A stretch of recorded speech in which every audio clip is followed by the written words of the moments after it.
নমস্কার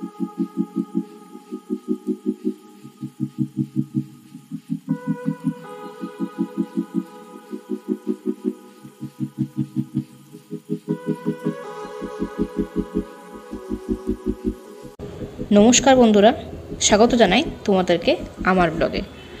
পুজো করতে বসেছি, বৃহস্পতিবার, লক্ষ্মী পুজো, লক্ষ্মীবার। আমার কিন্তু জবা ফুলটা খুব সুন্দর ফুটেছে এবং ঘটে দিয়ে দিয়েছি, লক্ষ্মীর ঘটে।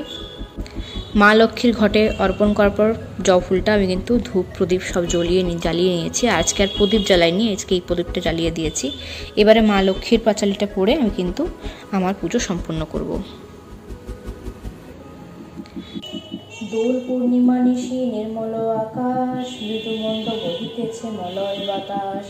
মলয় পর্বতে বসি লক্ষ্মীনারায়ণ, মনসুখে দুইজনে করে আলাপন। বিনা করে হেনকালে নারদ মহাবনী।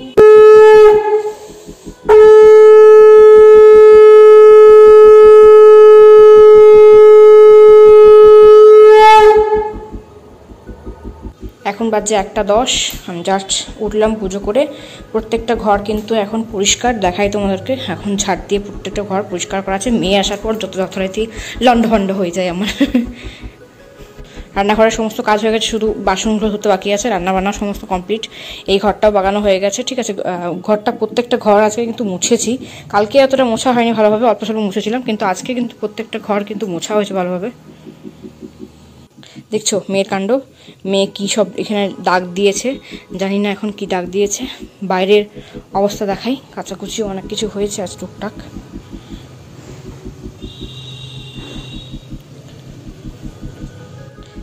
দেখো আজকে পরিষ্কার করিনি, আজকে কিন্তু একদম বিকেলে ভেবে রেখেছি বিকেলে পরিষ্কার করবো, একদম সব বিকেলে পরিষ্কার করবো আজকে। ঝাড় দিয়ে এখানে ফেলে রেখেছি সাইডে, বিকেলে সব নিয়ে পরিষ্কার করে দেবো। কিছুদিন আগে এই গাঁদা ফুলগুলো নিয়ে আসা হয়েছিল, শেয়ার করা হয়নি, ভুলে গেছিলাম শেয়ার করতে।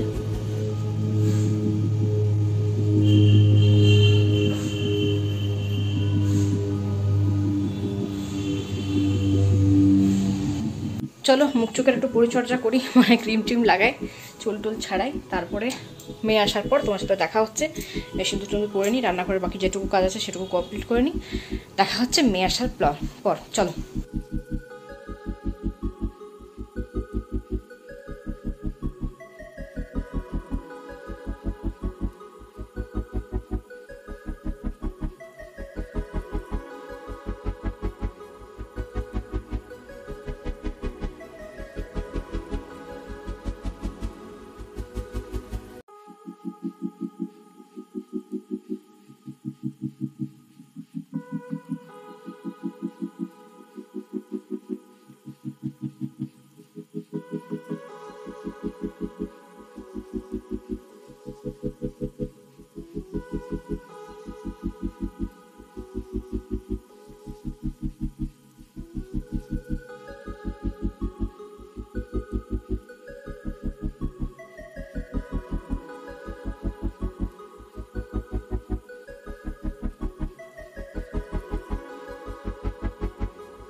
মেয়ে স্কুল থেকে অনেকক্ষণ আগেই চলে এসছে, খাওয়া দাওয়া মোটামুটি হয়েই গেছে। ওর খিচুড়ি করেছিলাম আজকে, খিচুড়ি খেতে ওর 8 মিনিট সময় লাগলো। ডিম আর চিপস খেতে কতক্ষণ সময় লাগবে সেটা এখন বোঝা যাচ্ছে না, কারণ মোটামুটি ডিম আর চিপসকে 10 মিনিট পার করে দিয়েছে। কারণ দেখো, ডিমটা আর চিপসটা যদি টুঙ্গে খায় পাখির মতো, তাহলে তো তার টাইম ওর লাগবেই, তাই না? যাই হোক, আমি ওকে 10 মিনিট টাইম দিয়েছি। ওকে পুরো ওই কাটা 3 ঘরে ঢুকবে, তার আগে যদি শেষ করতে পারে ভালো, না পারলে এই ডিম আর এই চিপস পুরোটাই আমার। ওকে।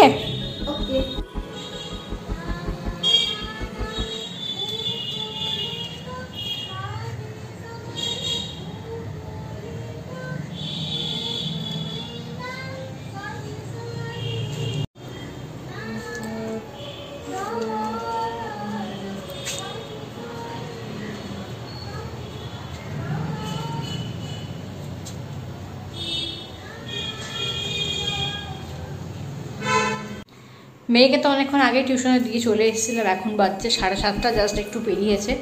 আমার সন্ধ্যেটা তো অনেকক্ষণ আগেই হয়ে গেছে। দোকান গিয়েছিলাম, দোকান থেকে এই জিনিসগুলো নিয়ে আসলাম। এই আমুল দুধের প্যাকেট দুটো নিয়ে আসলাম, একটা নিয়ে আসলাম কর্নফ্লাওয়ার, ঠিক আছে, আর একটা নিলাম আমুল তাজা। মানে আমুল দুধ নিতে গেছিলাম, আমুল তাজা নিয়ে আসতে হলো, কারণ দোকান যেখানে আমুল বিক্রি হয় দুধ, সেখানে দুধ আর দুটো দোকানই বন্ধ। আর দুটো নিয়ে আসলাম আমুলের প্যাকেট দুধের। সব ফুল নরম হয়ে গেলেও আমার জবা কিন্তু এখনো ফুটে আছে সুন্দর করে, পুরো সিংহাসন জুড়ে যেন মনে হচ্ছে ওই সুন্দর করে ফুটে আছে। যেহেতু এগুলো হাইব্রিড জবা, তো এগুলো না মানে নরম হয়ে যায় না চট করে। আর তার মধ্যে আজকে ঘটের জলটা চেঞ্জ করা হয়েছে, তো ওই জন্য ঘরটা কিন্তু এখন জলে পরিপূর্ণ, তো ওই জন্য মানে গোড়াটাও কিন্তু জলের মধ্যে ডুবে আছে, ঠিক ওই জন্যই কিন্তু এই ফুলটা এখনও সতেজ।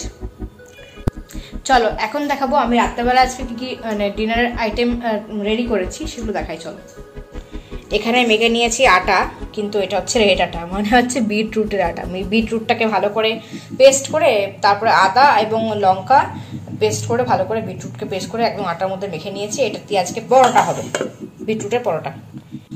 আর হবে ফুলকপিটা হালকা সেদ্ধ করে গেছি, আর এখানে সমস্ত ক্যাপসিকাম, পেঁয়াজ এবং রসুন, টমেটো সব কেটে রাখা আছে। তার মানে কি হবে, গোবি চিলি হবে। এই দুটো মিলিয়ে কি হয়, গোবি চিলি তো হয়। আর হবে মেয়ের জন্য একটু পায়েস, সিমইয়ের পায়েস করব, আর কিছু করব না। রাত্রে আজকে হচ্ছে এটা ডিনার কমপ্লিট করবো আমরা। চটপট করে সমস্ত কিছু রান্নাটা করে নিই, তারপরে মেয়েকে আনতে যাব।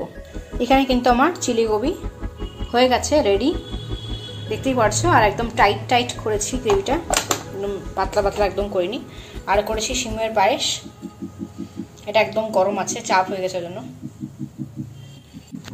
আর এখানে বসিয়েছি বিটরুটের পরোটা। ওই যে তেলটা ফুলকপি যে ভাজলাম, ওই তেলটাই কিন্তু দিয়ে ভাজবো, কারণ এটা সাদা তেল, যেহেতু হলুদ কালারটা চলে এসছে, তার জন্য এটা দিয়েই কিন্তু ভাজবো আজকে। এটা বেশ অনেকক্ষণ ধরে এগুলো করার জন্য আমার পা ব্যথা করছিল, ওই জন্য চেয়ারটাকে নিয়ে এসেছি এখানে কিছুক্ষণ বসে থাকার জন্য। বসে থাকা তো হচ্ছে না, ওই যতটুকু আর কি 5 মিনিট যদি বসে থাকা যায় তাতেও লাভ আর কি।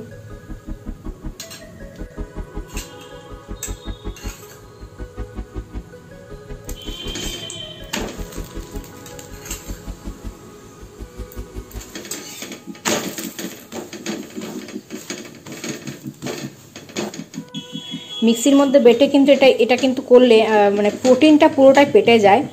আর এটা করে দেখো। আর বাচ্চারা সাধারণত কিন্তু না এই ধরনের সবজি না একদমই খায় না, তো ওদেরকে এটা করে দিলে ওদের রেড কালারটাও বেশ চোখে বেশ একটা অন্যরকম ফিল আসবে, দেখতে খেতেও অনেক টেস্টি এবং দেখতেও অনেকটাই সুন্দর, তাই না? দেখো পুরো রেড, একদম রেড কালারের রুটি, ঠিক আছে। যাই হোক, রেড কালারের পরোটা বা রুটি যাই বলতে পারো। অনেকে এটা তেল দিয়ে ভাজে না, আবার অনেকে তোমার খাওয়ার সময় তো বাটার নিয়ে নেয়। একটা পরোটা আমার তো হলো, চলো একটা করে নিলাম, বাকিগুলো চটপট করে নেব। হাজব্যান্ড রাস্তায় আটকে আছে, রেডি ডেট পড়ে গেছে, তো ওখানে আটকে আছে। তো এরপরে ওকে আমার মেয়েকে একদম নিয়ে, মানে মেয়েকে নিয়ে একদম ডাইরেক্ট ঘর ঢুকবে। চলো, আমার কি এগুলো চটপট করে সম্পূর্ণ করে নিই। আজকে ভিডিওটা এন্ড করে দিচ্ছি এখানেই। তোমাদের আজকের এই ভিডিওটা কেমন লাগলো অবশ্যই কমেন্ট করে জানাতে ভুলো না। যদি ভালো লেগে থাকে অবশ্যই লাইক করে, এবং চ্যানেলটা সাবস্ক্রাইব না করে থাকলে সাবস্ক্রাইব করে পাশে থাকা বেল আইকন ডং করে বাজিয়ে দিয়ে সাবস্ক্রাইবটা করে নাও। চলো, দেখা হচ্ছে নতুন ব্লগে। ততক্ষণ খুব ভালো থাকো, অল টাইম স্মাইল করো।